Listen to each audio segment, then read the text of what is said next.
का स्वागत है। आप सभी लोग कैसे हैं? आई होप आप सभी लोग अच्छे होंगे और अपनी पढ़ाई को बहुत बढ़िया तरीके से कर रहे होंगे।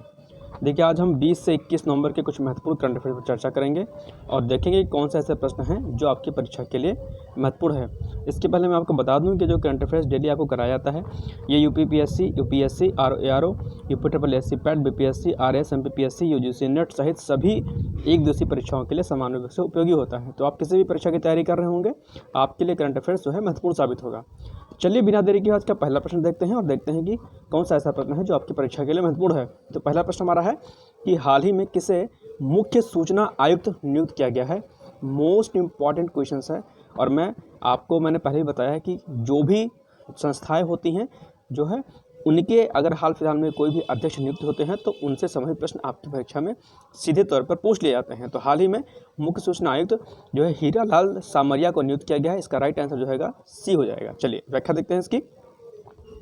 हाल ही में हीरालाल सामरिया को केंद्रीय सूचना आयोग में मुख्य सूचना आयुक्त नियुक्त किया गया है और आपको बता दूं कि केंद्रीय सूचना आयोग जो होता है इसकी स्थापना वर्ष 2005 में केंद्र सरकार के द्वारा की गई थी। ध्यान रखिएगा। तो केंद्रीय सूचना आयोग की स्थापना कब की गई थी, ये प्रश्न भी आपकी परीक्षा में पूछ लेता है।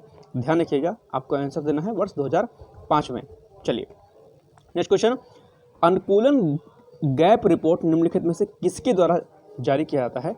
इसका जो राइट आंसर हो जाएगा बी, यानी कि संयुक्त राष्ट्र पर्यावरण कार्यक्रम यानी कि UNEP के द्वारा जो है अनुकूलन गैप रिपोर्ट जारी किया जाता है। आइए इसकी व्याख्या देखते हैं। अनुकूलन गैस रिपोर्ट संयुक्त राष्ट्र पर्यावरण कार्यक्रम UNEP यानी कि यूनाइटेड नेशन एनवायरनमेंट प्रोग्राम के द्वारा जारी किया जाता है। और अगर वहीं दूसरी ओर UNEP की स्थापना की बात की जाए तो इसकी स्थापना वर्ष जून 1972 यानी कि 1972 जून में जो है UNEP की स्थापना की गई थी। तो वहीं दूसरी ओर अगर इसके मुख्यालय की बात करें तो इसका मुख्यालय कहाँ पर है, नैरोबी में है। मैंने कल या परसों के वीडियो में मैंने आपको बताया था कि जितनी भी अंतर्राष्ट्रीय संस्थाएं होती हैं उनसे संबंधित प्रश्न आपके परीक्षा में पूछे जाते हैं। और मैंने कहा था, आपको टास्क दिया था कि कहा था आप लोग अंतर्राष्ट्रीय संस्थाओं के बारे में पढ़ लीजिएगा। तो उनकी स्थापना, उनके अध्यक्ष, ठीक, और उनका मुख्यालय कहाँ पर है, ये तीन चीज़ें आपको पता होनी चाहिए। ध्यान रखिएगा। चलिए नेक्स्ट क्वेश्चन। हाल ही में नैनो अनुसंधान नैनो विषय पर एक शिक्षक कार्यशाला का आयोजन किया गया। यह कहाँ पर किया गया है, इसका जो राइट आंसर हो जाएगा ए, यानी कि चंडीगढ़ में इसका आयोजन किया गया था। आइए इसकी व्याख्या देखते हैं। 20 नवंबर को चंडीगढ़ में वैज्ञानिक औद्योगिक अनुसंधान परिषद, केंद्रीय वैज्ञानिक उपकरण संगठन ने एक विशेष शिक्षक प्रशिक्षण कार्यशाला का आयोजन किया। और इस जो कार्यशाला का जो विषय था वो क्या था, नैनो अनुसंधान नैनो विश्व के माध्यम से अन्वेषण की यात्रा। ध्यान रखिएगा, अक्सर जो है थीम यानी कि विषय आपसे जो है पूछ लेता है। चलिए नेक्स्ट क्वेश्चन। हाल ही में अर्जेंटीना के नए राष्ट्रपति कौन चुने गए हैं। इंपॉर्टेंट क्वेश्चन है, ध्यान रखिएगा। इसका जो राइट आंसर है वो है जेवियर माइली को हाल ही में अर्जेंटीना का राष्ट्रपति चुना गया है। चलिए इसकी व्याख्या देखते हैं। हाल ही में अर्जेंटीना के नए राष्ट्रपति कौन चुने गए हैं, जेवियर माइली चुने गए हैं और ये 10 दिसंबर 2023 को यानी कि 10 दिसंबर 2023 को अल्बर्टो फर्नांडीज का स्थान लेंगे। ध्यान रखिएगा। तो ये भी पूछ सकता है आपसे कि इसके पहले कौन राष्ट्रपति थे, तो अल्बर्टो फर्नांडीज थे। ध्यान रखिएगा, ये थोड़ा सा हिंदी टाइपिंग मिस्टेक है, ये फर्नांडीज होगा। ध्यान रखिएगा। नेक्स्ट क्वेश्चन है। हाल ही में मेघालय में अंतर्राष्ट्रीय पर्यटन मार्ट का आयोजन कब से कब तक किया गया है। इसका जो राइट आंसर हो जाएगा सी, यानी कि 21 से लेकर के 23 नवंबर यानी 21 नवंबर टू 23 नवंबर तक जो है अंतर्राष्ट्रीय पर्यटन मार्ट का जो है आयोजन किया गया है। कहाँ पर किया गया है, मेघालय में किया गया है। ध्यान रखिएगा, व्याख्या के अंदर का सही पॉइंट दिया गया है, आप लोग देख लीजिएगा। चलिए, और ये आयोजन जो है दरअसल प्रतिवर्ष होता है, इसका भी आप लोग ध्यान रखिएगा।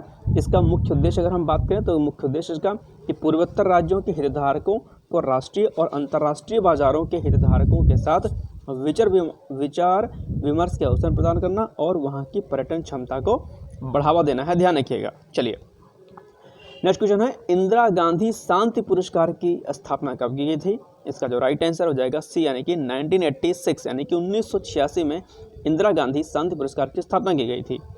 आइए इसकी व्याख्या देखते हैं। इंदिरा गांधी शांति पुरस्कार की स्थापना वर्ष 1986 में की गई थी। इसमें 25 लाख रुपए का मौद्रिक पुरस्कार दिया जाता है। ध्यान रखिएगा। वर्ष 2022 का पुरस्कार इंडियन मेडिकल एसोसिएशन यानी कि IMA और trade nurses association of India यानी कि TNAI को सम्मिलित रूप से दिया गया है। ध्यान रखिएगा। चलिए, नेक्स्ट क्वेश्चन है विश्व टेलीविजन दिवस कब मनाया जाता है? इसका जो राइट आंसर हो जाएगा ए, यानी कि 21 नवंबर को विश्व टेलीविजन दिवस मनाया जाता है। और आपको बता दूं कि वर्ष 1996 में यानी कि 1996 को संयुक्त राष्ट्र महासभा ने 21 नवंबर को इस दिवस को मनाए जाने की घोषणा की है, ध्यान रखिएगा। और अब आज आपका टास्क है कि संयुक्त राष्ट्र महासभा के बारे में आपको पढ़ना है कि इसकी स्थापना कब हुई थी और क्या क्या इसके जो है और जो है इसमें पॉइंट्स हैं जो आपको पता होना चाहिए। तो आज आपका टास्क है संयुक्त राष्ट्र महासभा को आपको पढ़ना है। आज कोई प्रश्न मैं आपको नहीं देगा, आपका टास्क यही है कि संयुक्त राष्ट्र महासभा के बारे में पढ़ें। और अगर आपने अभी तक अंतर्राष्ट्रीय संस्थाओं के बारे में नहीं पढ़ा है तो प्लीज़ आप लोग पढ़ लीजिए। अगर तैयारी कर रहे हैं तो अच्छे से करिए, अन्यथा तैयारी करने का कोई मतलब नहीं है। अंतर्राष्ट्रीय संस्थाओं के अंतर्गत चाहे वो WTO हो, चाहे वो WHO हो, कोई भी हो, एग्जाम्पल के लिए WTO हो गया आपको पढ़ना है डिटेल में, WHO हो गया आपको पढ़ना है डिटेल में, IMF हो गया आपको पढ़ना है डिटेल में, और अन्य वैश्विक स्तर पर यानी कि ग्लोबल लेवल पर जो भी इंटरनेशनल ऑर्गेनाइजेशन हैं उनको आपको अच्छे से तैयार करना है। साथ ही साथ आप लोगों को राष्ट्रीय स्तर पर जो भी संस्थाएं हैं उनके बारे में भी आपको जानना ज़रूरी है, उनसे संबंधित प्रश्न आपकी परीक्षा में पूछ जाते हैं। जब आप इस तरीके से तैयारी करेंगे तो आप तैयारी कर पाएंगे। कोई भी टॉपिक पढ़ें, उस टॉपिक से संबंधित जो भी अन्य टॉपिक हो वो आपको तैयार होना चाहिए, तब जाकर के आप करंट अफेयर्स को 100% सही कर पाएंगे। तो इसलिए जो मैं टास्क देता हूं आपको उसको आप लोग प्लीज़ कंप्लीट किया करिए और डेली हैबिट डाल लीजिए आप लोग करंट अफेयर्स पढ़ने की। मैं बार बार कहता हूँ, जिस तरीके से आपकी दैनिक जो कार्यशाला होती है, दैनिक जो क्रियाकलाप होते हैं, उसी प्रकार से करंट अफेयर्स को आप अपने डेली हैबिट में जो है फॉलो कर लीजिए। निश्चित तौर पर इसको आपको भरपूर फायदा मिलेगा। चलिए, ये कुछ महत्वपूर्ण करंट अफेयर्स थे, आप लोग रेडी कर लीजिएगा। मिलते हैं कल एक नए सेशन के साथ, तब तक आप सभी लोग को बहुत सारी शुभकामनाएं, आप सभी लोग सफल हों। जय हिंद, जय भारत।